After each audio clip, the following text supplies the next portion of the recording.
What are the effects of your daily activities on your body? Every bite you eat, every step you take, and every tear you shed. The majority of people understand how their bodies react to major activities like exercise, but few are aware of how they react when they cry. Welcome back to Healthy Tips. Despite being concerned with the mental causes and effects of crying, you might not be aware of the physical effects. Tears are not always shed when they are upset. Tears are your body's way of expressing and protecting itself. You cannot imagine how they can affect you. Today, we'll tell you what happens to your body when you cry. Get rid of toxins, improve your mood, strengthen your bond, and more.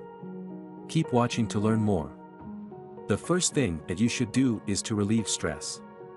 We are the only species to cry when we feel sad, but scientists still don't understand how that works. What makes us cry when we're sad or happy? It helps relieve the physical tension of feeling upset when you blubber. When crying begins, parasympathetic activity increases. It helps to restore homeostasis to the body. So, crying occurs when your body shifts from an aroused state of fight or flight to one of calm, rest, and digestion. What is your most common daily stressor? Tell us in the comments. Toxins are number 2. Tears are known to help remove toxins from the body. Chemically, tears from chopping onions and emotional tears differ. Tears contain more proteins. In part, because it's hard to study this in a lab, these results haven't been replicated in recent years. Most tears are actually absorbed in the nasal passages and cannot be collected naturally when individuals cry to emotional stimuli. 3. Your breathing pattern changes. Our breathing also changes when we cry. When we cry, the diaphragm pulses upward and downward. During sobs, our regular breathing rhythm is disrupted, causing variations in oxygen levels. This is the reason weepers tend to take deep breaths while crying. People who cry during stressful events are better able to cope and recover. Studies have shown that people who cry are better able to maintain control over their breathing. The 4th step enables you to embrace your emotions and humanity. Humans, however, are the only mammals who shed tears as a response to emotional stress. As a result of our emotions, we empathize, coordinate, and work together to survive. Crying plays a huge role in social interaction. Strengthens relationships, elicits sympathy, and even aids empathy. Makes people feel more connected.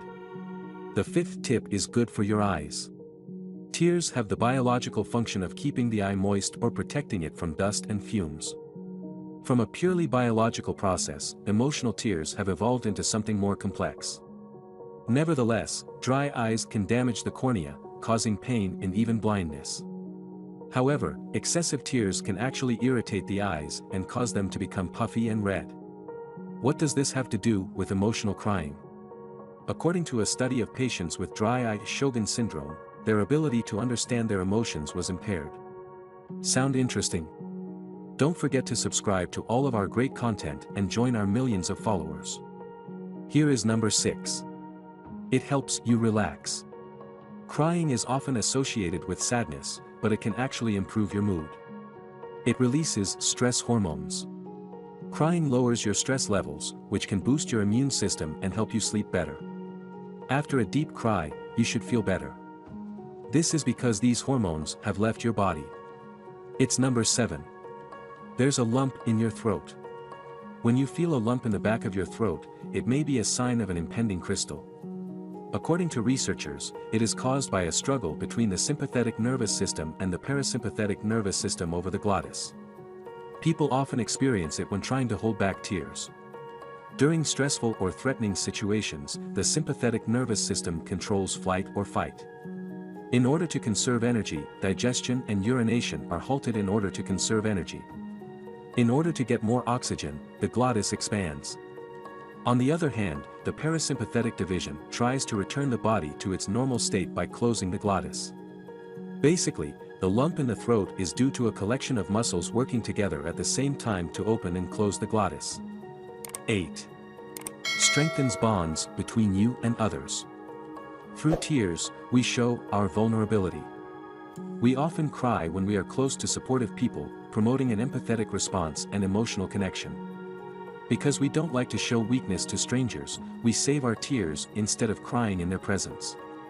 This is number 9. You start sneezing. Sobbing is synonymous with a runny nose. It's true, crying can be messy. It's pretty simple biology. Tears drain from your tear ducts, located underneath your eyelids, and travel down your nasal acromal ducts into your nose. Within your nose, they mix with mucus as well as other substances such as allergens.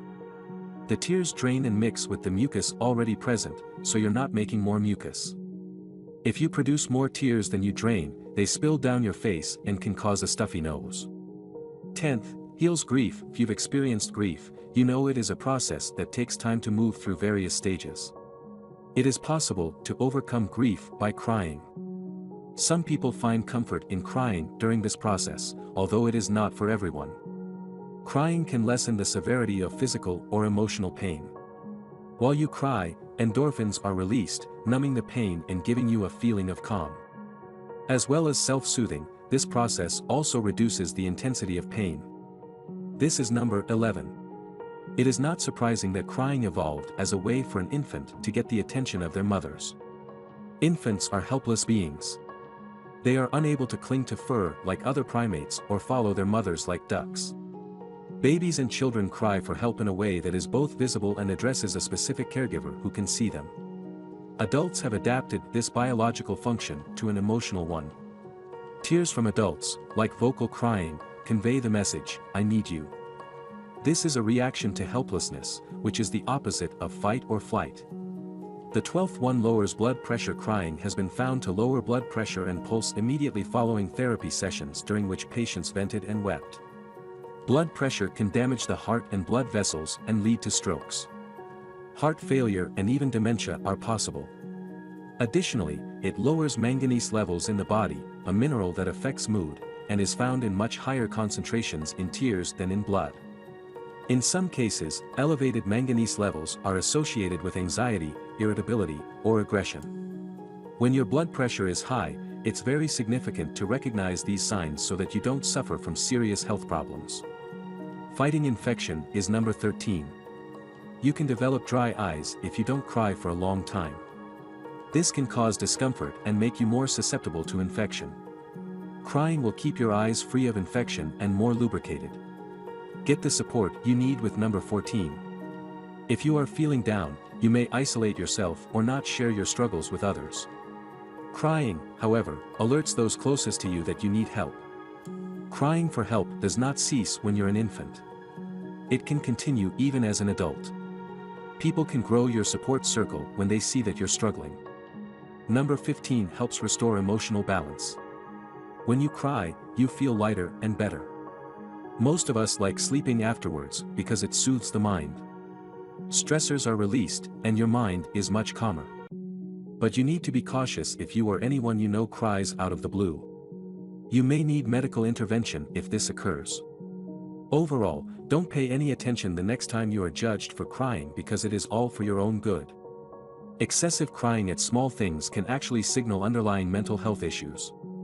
When you are struggling with mental health, your body will give you even more signals. What makes you cry easily? Tell us in the comments below.